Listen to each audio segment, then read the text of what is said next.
We are going to be doing an assembly video for our ERB36. In this video, we will be needing our rubber mallet, we'll be needing our screw gun, and then the nail gun. Let's make sure we always are safe and using our safety goggles, and then if you would like to prefer, safety gloves. All right, and we want to first start off by, when we're starting the assembly of the ERB36, as you can see, Edgar's going to be placing the L brackets towards the groove of the cabinet so that the sides and back of the cabinets can then connect correctly. He will be using the small pan head screws. One thing I'd like to approach while he is screwing these L brackets in is the reason we are doing this on the floor is, and if you're doing it at home or something, make sure you have a soft surface underneath. We don't want the frame of the cabinet scratched before we even get it installed. So we're doing it on the carpet and on the ground so that we can save the face of the cabinet. All right, now that the 4 L brackets are on, we are going to be moving on to we're going to grab the black sheetrock style screws. As the 2 frames come together, we will be screwing them together right here.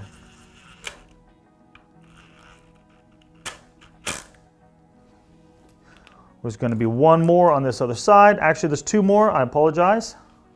There's going to be 2 more on the bottom end of the cabinet.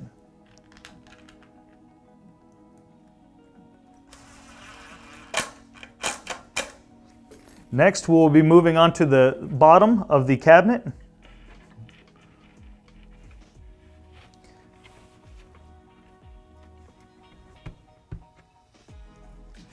There are the 2 L brackets on the back side that he is going to be attaching first.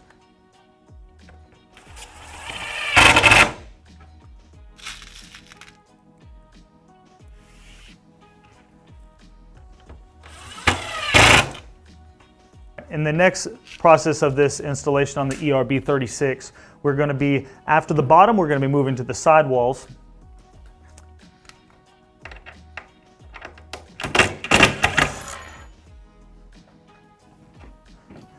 This cabinet may be a 2-man job, so I will go ahead and assist Edgar in holding this side wall so that he can get it through. We want to make sure that when assembling this, that we are flush at the top of the cabinet, because if not, it will make the cabinets unlevel when installing.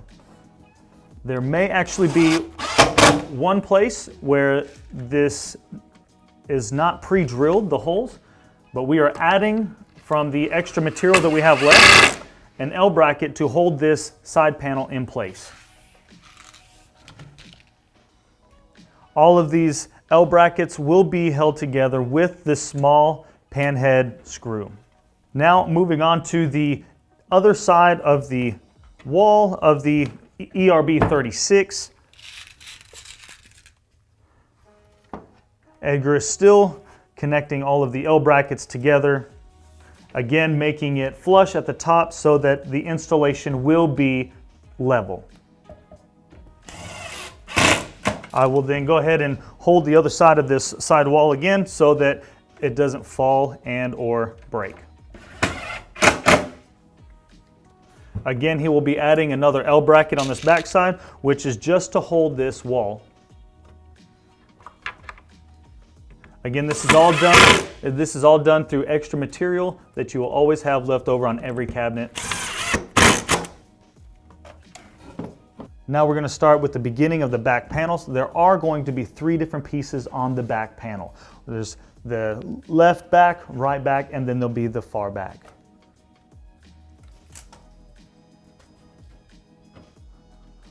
We will be taking the black screws and then still attaching the top of this to the frame of the cabinet, which then holds it in place.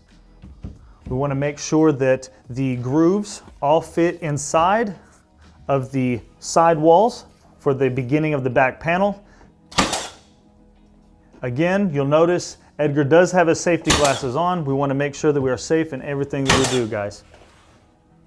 Just a reminder, as this piece is being installed, we want to make sure that the hole is at the front of the frame of the cabinet. So after making sure both sides are nailed together, we will be moving on to the back piece that will slide in. So first thing we're going to be doing is taking the black sheetrock style screw and then going into the holes that are pre-drilled. We want to make sure that there is a piece of wood that's already pre-put onto the back of the cabinet, that we make this 45-degree angle here and here, so that we want to make sure they line up, so that later when we flip it over, the tops will line up as well.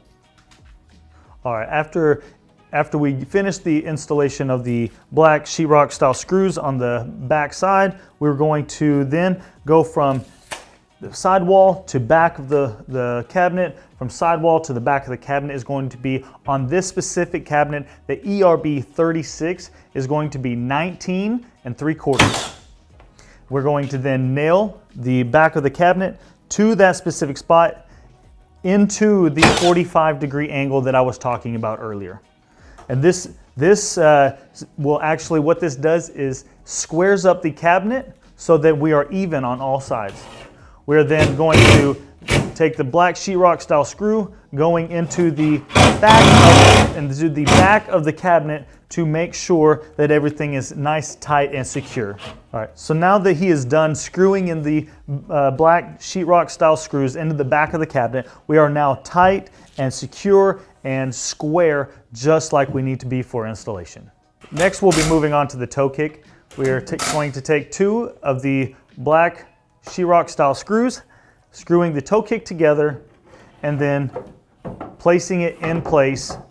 Again, we want to make sure, as I explained in the previous videos, that we were going to make it flush, so that whenever we go to put on any kind of scribe or outside corner molding, that everything is nice, flush, and square.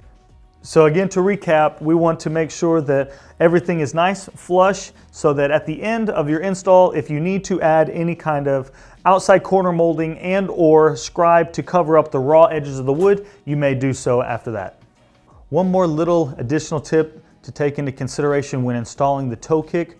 I know that's not pre-drilled like a lot of the other things here on the cabinet, but we do add a L bracket on the inside of the bottom of the cabinet, so that when in the corner of the cabinet, whenever you are standing after installation, if people tend to kick the bottom of the toe kick, it will not break and or move around. You will be able to, it'll stay firm, and you'll have to worry about anything breaking underneath. Here at Skyline Cabinetry, this is just something that we recommend to do so that you don't have broken pieces, and we want to help you be able to save time and money down the road. When installing the stabilizers, again, we're going to be using the small pancake head screws. We'll have 4, 1 in the corners. The inside corners will have the L brackets, so we're not going to put a stabilizer there. Now that the stabilizers are complete, we're going to go ahead and grab our shelf pins and then install our shelf. All right. After the shelf pins are in, we will now install the actual shelf.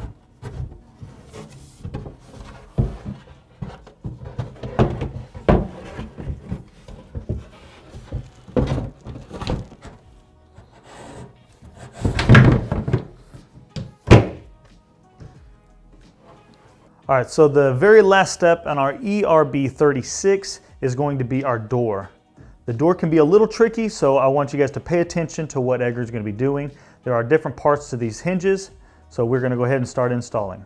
We're going to be using the same screws for the hinges. It's going to be the tapered screws, just like on all the other cabinets from the other videos. But I want you to be paying attention that there are several different pieces to these hinges, because that's how we will be able to adjust the door later. I want you guys to note also, while he's doing this, that 2 things. 1, the ERB actually stands for easy reach, and so that's what this whole corner cabinet is about. And then the second thing is that the door can actually be put together for either a right-handed swing or a left-handed swing. It is pre-drilled on the frame to be either a right-handed or a left-handed swing door. As you can see, Edgar was lining up the door so that we can go ahead and attach it to the frame. We'll go ahead and let Edgar do this one. And so the point of this is so that we can get the one door on, then attaching the second door to it so that we can adjust the door and make it level and square from there. One thing that we need to remember is that we have the same gap from the top all the way down to the bottom so that we can be nice, straight, and square all the way around. One thing you will also need to remember that with these hinges, it's just going to be like every other hinge that we have in all our other cabinets, or whether our wall cabinets and or base cabinets, that they can be adjusted up, down, and back and front.